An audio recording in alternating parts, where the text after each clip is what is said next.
अस्सलाम वालेकुम everyone.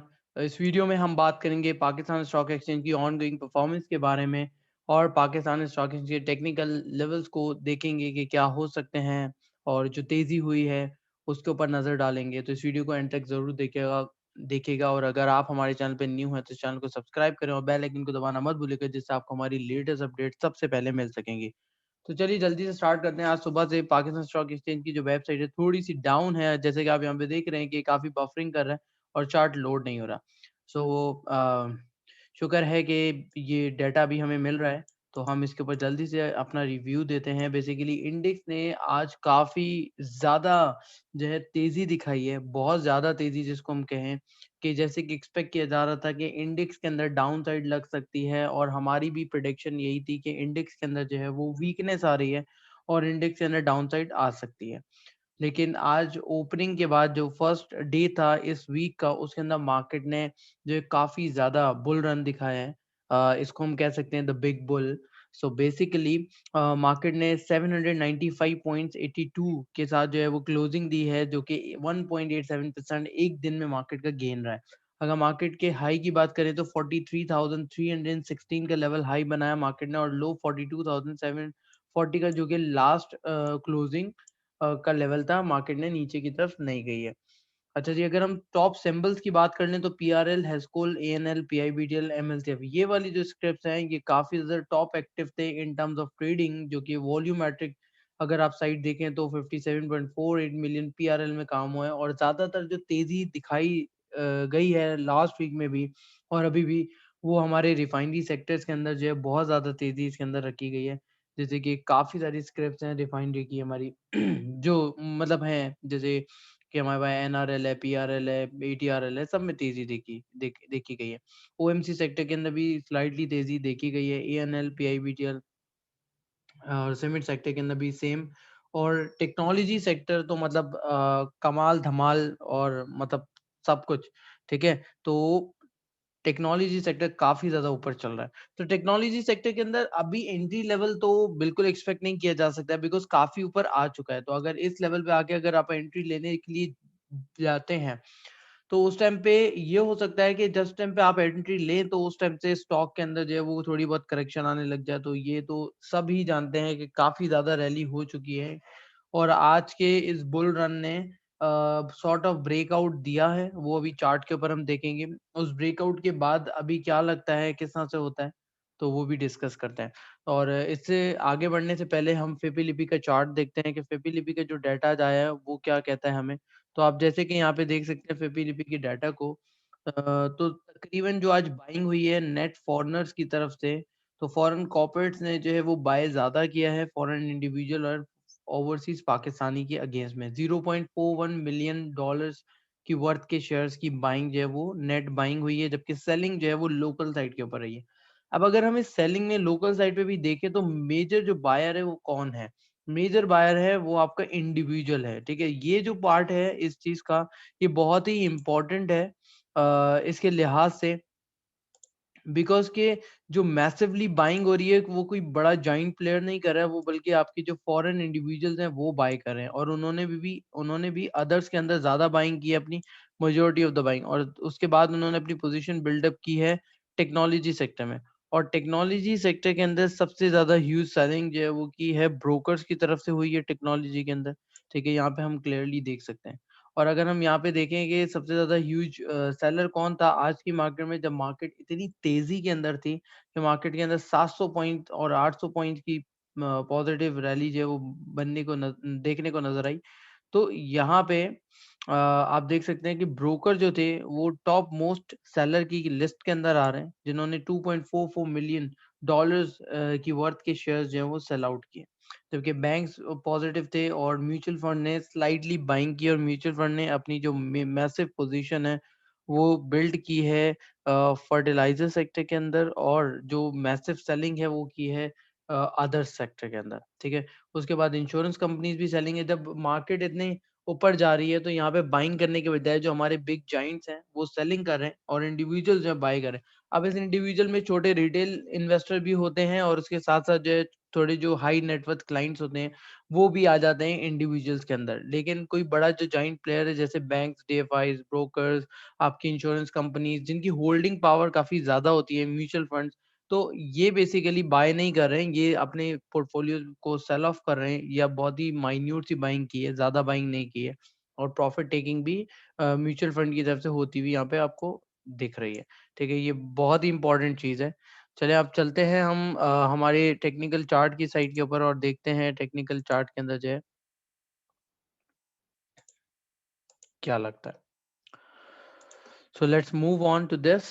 So here is the technical chart. अगर हम एक ब्रॉडर पिक्चर के अंदर देखें तो इंडेक्स जो है नो डाउट के वो एक अप ट्रेंड के अंदर है। एक इस करेक्शन जो है वो इसके ऊपर ड्यू हो चुकी है जो कि इसको करेक्शन करनी थी, बट वो करेक्शन अभी तक इसकी पूरी नहीं हो पाई है। आज अगर हम डिफरेंट जो है वो सपोर्ट एंड रेजिस्टेंस लाइंस को ड्रॉ करें तो वी कैन सी कि यहाँ पे जो है ब्रेकआउट मिलता हुआ नजर आ रहा है। एक तो ये ब्रेकआउट मिला है, ठीक है।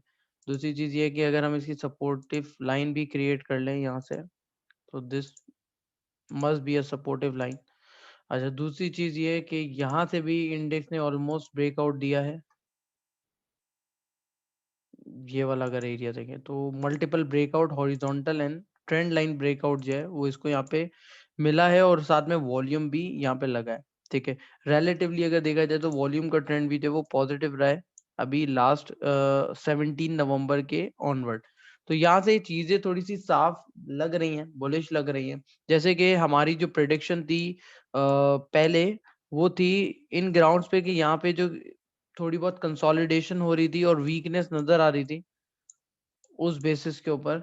जैसे कि आप यहाँ पे देख सकते हैं क्लियरली कि कैंडल्स की जो फॉर्मेशन थी वो किस टाइप की थी। लेकिन आज का ये इतना बड़ा बिग बुलिश कैंडल जो है विद ह्यूज वॉल्यूम, तो ये कुछ और चीजों को रिप्रेजेंट कर रहा है। अच्छा, ये चीजें क्या हो सकती हैं, ये जो इतनी ज्यादा तेजी आई है, एक तो ये कि जो पीडीएम का जलसा हो रहा है उस जलसे के अंदर हमने देखा कि वो काफी ज्यादा सक्सेसफुल नहीं रहा, जो जलसा हुआ है। ठीक है, दूसरी साइड पे अगर हम ट्रिगर देखें तो ट्रिगर ये है कि जो चाइना है उसने पाकिस्तान को जो है बेल आउट पैकेज दिया है सऊदी से बचने के लिए। जो सऊदी की पेमेंट ड्यू थी उसके लोन की, उसमें से एक्सपेक्टेड है कि चाइना 1.5 बिलियन का जो है वो करेंसी स्वैप कर रहा है। और उस करेंसी स्वैप में होगा ये कि वो डेट की सूरत में पाकिस्तान की बुक्स के ऊपर नजर नहीं आएगा, बल्कि बायलैटरल ट्रेड की फैसिलिटी के अगेंस्ट में नजर आएगा। तो ये एक पॉजिटिव साइड है। ठीक है, जिससे एक तो पाकिस्तान अपनी सेटलमेंट भी आराम से कर पाएगा। तो हाफ पेमेंट पाकिस्तान जो है 1 बिलियन की वो करंटली पे करेगा और जो रेस्ट ओवर अमाउंट है वो पाकिस्तान तकरीबन जनवरी के अंदर ड्यू होगा तो वो उस टाइम पे करेगा। तो ये पाकिस्तान के लिए एक पॉजिटिव साइड जो है नजर आ रही है।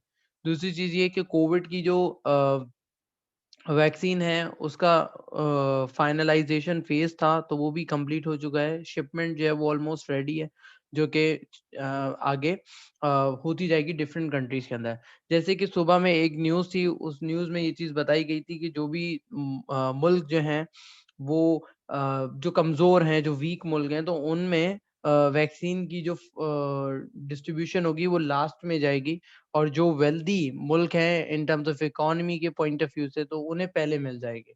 दूसरी चीज़ ये कि अगर पाकिस्तान की भी बात करें तो तकरीबन ये वैक्सीन के आने के बाद भी जो है जो हमारी जो लाइफ है वो तकरीबन तकरीबन 2 साल तक जो है वो इसी फ्लो के अंदर रहेगी और कोविड कहीं जाने वाला नहीं है। वैक्सीन की वज़ह से हम उसकी उसकी क्योर आ जाएगी, तो आप जो हैं वो उससे बच सकते हैं, बट ये डिसीज़ जो है अब रहेगी, ये सब जानते हैं। अच्छा, दूसरी चीज़ ये है कि जो पेट्रोल है इंटरनेशनल मार्केट के अंदर जो क्रूड एंड ब्रेंट की परफॉर्मेंस है वो काफ़ी ज़्यादा इम्प्रूव हुई है। जैसे-जैसे कोविड की वैक्सीन के फेजेस करीब आ रहे थे तो उस तरह से एक पॉजिटिव मोमेंटम बनता जा रहा था जिसका इम्पैक्ट जो है वो हमने हमारी रिफाइनरीज़ के ऊपर और लोकल जो ईएनपी सेक्टर्स हैं उनके ऊपर भी देखा है। और वो रिफाइनरीज़ ने और टेक्नोलॉजी साइड ने काफ़ी ज़्यादा जो है बुलिश मोमेंटम क्रिएट कर दिया था मार्केट के अंदर। अब पॉइंट ये है कि अगर हम यहाँ पे आरएसआई इंडिकेटर को देखें जो कि एक मोमेंटम इंडिकेटर है, तो उसकी बेसिस पे मार्केट जो है वो ओवर बॉट पोजीशन के ऊपर आ चुकी है, ठीक है।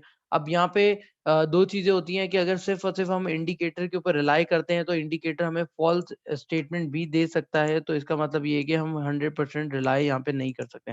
लेकिन दूसरी साइड पे अगर देखा जाए तो इंडेक्स काफ़ी ज़्यादा रैली कर चुका है, यहाँ पे ब्रेकआउट आया है। तो अब यहाँ से एक कंसोलिडेशन फ़ेज़ बनना चाहिए मार्केट के लिए। अगर कंसोलिडेशन फ़ेज़ बन जाता है तो इट विल बी गुड, और अगर कंसोलिडेशन फ़ेज़ नहीं बनता है, तो डेफ़िनेटली वो इम्पैक्ट जो है वो हमें जल्दी नज़र आएगा। तो अगर हम हॉरिज़ॉन्टल रेजिस्टेंस लाइन देखें यहाँ पे, तो तकरीबन हमें नज़र आ रहा है लेवल जो कि क्रूशियल लेवल बन सकता है और टेम्परेरी ब्लॉकेज हो सकती है इंडेक्स की अपसाइड के ऊपर, वो है 43,700 का, जैसे कि आप ऑन चार्ट देख सकते हैं। तो अगर इंडेक्स इसको सरपास करता है तो तकरीबन 43,800 700 का लेवल, ये वाला एरिया पर्टिकुलरली इंडेक्स के लिए जो है एक सॉर्ट ऑफ रेजिलिएंट और रेजिस्टेंस का काम करेगा। तो अगर इंडेक्स यहाँ से ऊपर जाता है तो डेफिनेटली इंडेक्स जो है फिर अप्रोच करेगा 44 एंड 45 के एरिया की तरफ। लेकिन अगर इसको ब्रेक नहीं कर पाता तो वापस से एक थोड़ा-सा डिप जो है आना स्टार्ट होगा, जहाँ पे प्रॉफिट टेकिंग जो है होगी। ये प्रॉफिट टेकिंग अगर आप देखो तो यहाँ पे कोई बिग जाइंट जो है वो बाय नहीं कर रहा है, बल्कि लोकल्स बाय कर रहे हैं या फिर आप कह लो इंडिविजुअल्स बाय कर रहे हैं। तो इंडिविजुअल्स की बाइंग की जो कैपेसिटी होती है वो कंसीडरेबली और रिलेटिवली बहुत लो होती है एज कम्पेयर टू जो आपके इंस्टीट्यूशनल प्लेयर्स होते हैं उनके मुकाबले में। तो इसलिए यहाँ पे ये होता है कि जो इंडिविजुअल है वो जल्दी प्रॉफिट टेकिंग करता है, साइड लाइन हो जाता है, जबकि अगर आप इंस्टीट्यूशनल प्लेयर्स को देखो, वो अगर उन्होंने बाइंग की है तो वो बाइंग जो है वो कंटिन्यूअस रहती है और उनके होल्डिंग पावर और लिक्विडिटी इतनी स्ट्रांग होती है कि वो छोटे डिप्स के ऊपर जो है मार्केट में से निकलते नहीं है, एग्जिट नहीं लेते हैं। जबकि जो इंडिविजुअल होता है वो पैनिक के अंदर आके जल्दी प्रॉफिट टेकिंग करना स्टार्ट कर देता है, जिससे मार्केट में सेलिंग प्रेशर और ज़्यादा बढ़ जाता है। तो अब यहाँ पे सिर्फ़ और सिर्फ़ यही है कि प्रॉफिट टेकिंग को साथ-साथ करते रहिए, क्योंकि मार्केट जिस तरह से चल रही है, ठीक है? तो कभी भी मार्केट के अंदर डाउनसाइड आ सकता है, एक्सपेक्टेशन वही है। लेकिन नो डाउट कि जब मार्केट के सेंटिमेंट पॉज़िटिव हों, तो फिर कोई टेक्निकल, फिर कोई फंडामेंटल को नहीं देखता है। सिर्फ़ और सिर्फ़ हर कोई उस रैली के अंदर जो है वो आता है, ठीक है? तो ये चीज़ है। अब अगर हम इम्पोर्टेंट लेवल की बात करें तो 43,700 800 that would be your resistance area, और अगर डाउन साइड की बात करें तो you can keep the support at 42,400 which was previously as considered the resistance. तो अगर 42,400 से नीचे पे आता है इंडेक्स तो definitely you can book your profit even losses, but अगर इससे ऊपर रहता है इंडेक्स तो you can continue your long trade and enjoy the profits. So I hope you like this video. अगर आपको पसंद आई हो तो काइंडली सब्सक्राइब करें चैनल को, शेयर करें वीडियो को अपने सर्कल के अंदर, और hit the like button as hard as you can. Thank you so much for watching this entire video.